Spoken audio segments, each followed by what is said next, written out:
Welcome to the Self-Storage University podcast, where you will learn the correct way to identify, evaluate, negotiate, perform due diligence on, renegotiate, finance, turn around, and operate self-storage facilities.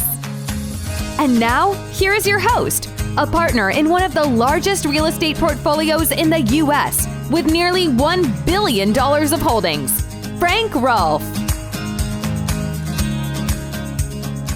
Many self-storage potential buyers utilize cold calling, and many also utilize direct mail in trying to find suitable properties. But have you ever wondered what would happen if you combined those two together? This is Frank Rolfe, the Self-Storage University podcast. We're going to talk about the very powerful force that can be accomplished simply by combining direct mail and cold calling. Now, kind of like epoxy, where you take two things that aren't too sticky and you combine them together, and in 5 minutes or so, it cures into what seems like concrete. There's some very powerful forces at play when you properly combine a direct mail campaign with cold calling. Probably a lot better chance of finding a property by combining them than by holding them out separately. So how does it work when you combine them? Well, the first thing you do is you send the direct mail piece out to the self-storage facility owner, saying you're interested in buying their property. Are they interested in selling? And if so, can they contact you? Nothing changes there. You may already be doing that, so you just get those out, whether it's in a postcard or letter form. And then you wait about a week to see who calls in.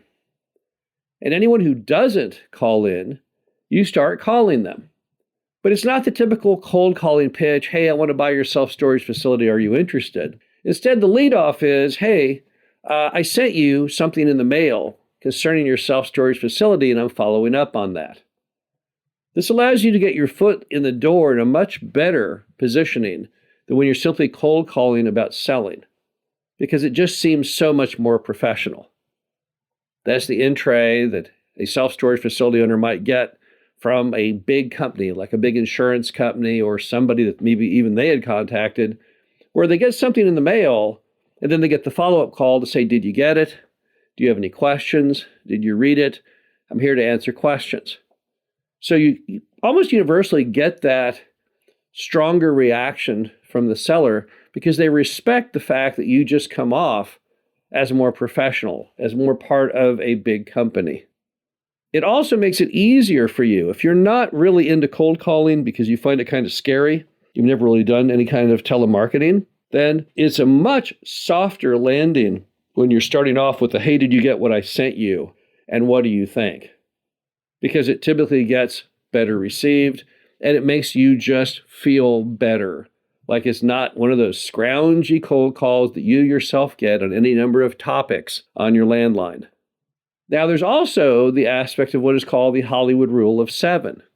Now, what the heck is the Hollywood Rule of 7? Well, during the Great Depression, motion picture studios were trying to figure out how to cut down ad dollars. And they were wondering how many times they had to tell someone to go watch a movie before they would just go watch the movie, and at what point it became overkill. And what they found is if they told someone to go see a movie, if they said, hey, you need to go see The Wizard of Oz, and they told them that 7 times, then that was as many as they needed. The 8th time, the 9th time, the 10th time, that was all wasted. They didn't need that. And they found that the way you can tell them to go see The Wizard of Oz might be in many forms. It might be a poster at the theater.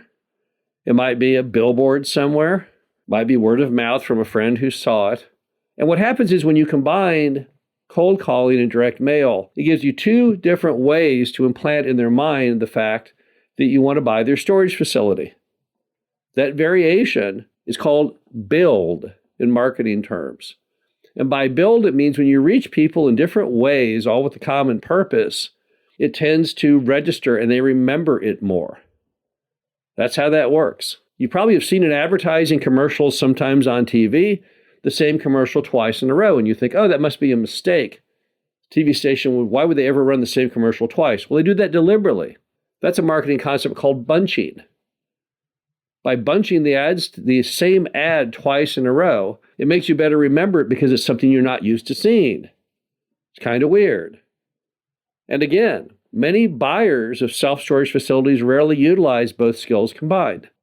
So if you're the first person who ever called somebody up and said, hey, I was just following up on the direct mail I sent you, then that may allow you to get your foot in the door where others have been unable to get before. Now, why do more people not utilize the combination of direct mail and cold calling? Well, I think in some cases, people who like direct mail and hate cold calling, that's why they use that thing. And I think some people, when it comes to cold calling, they like the attribute that it's completely free, whereas cold calling costs money. I would urge you, though, to experiment and not see if it's worth the extra cost of doing the direct mail coupled with the cold calling.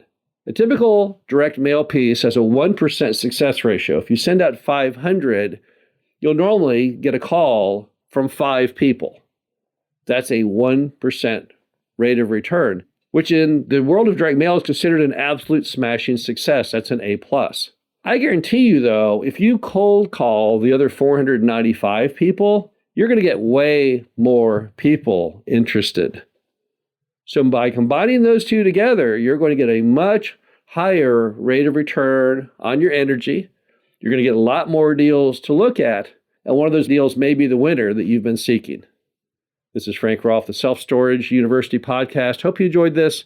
Talk to you again soon. Thank you for listening to the Self Storage University podcast. Be sure to visit us at ssupodcast.com, where you can learn the correct way to identify, evaluate, negotiate, perform due diligence on, renegotiate, finance, turnaround, and operate self-storage facilities.